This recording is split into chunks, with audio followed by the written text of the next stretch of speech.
being merely good at something isn't good enough. He's come a long way from the small flat in Bromley where he set up his company Data Workforce 8 years ago. Starting with just a phone and a fax in the living room, he built up what's now one of the world's leading recruitment agencies for the telecoms industry. He now has a somewhat bigger house, but he tells me his priority is business. As we walk past his impressive fleet of cars, he says he'd always wanted to be his own boss and never doubted he'd be a success. I don't make the distinction between work and social life. For me, it's just one.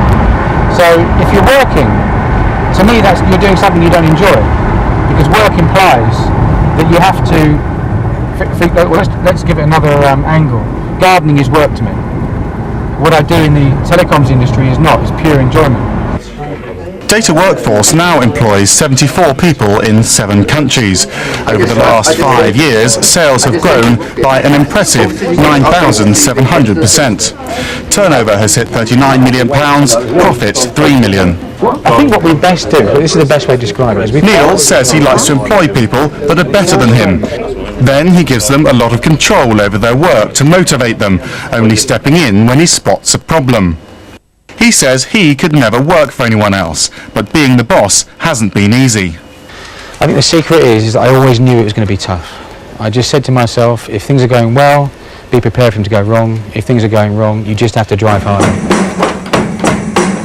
Neil Franklin's drive seems to apply to every part of his life. He's even put a drum kit into his office to get some extra practice between meetings.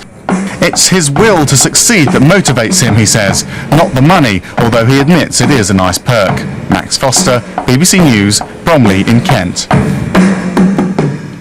We do that at the BBC all the time as well.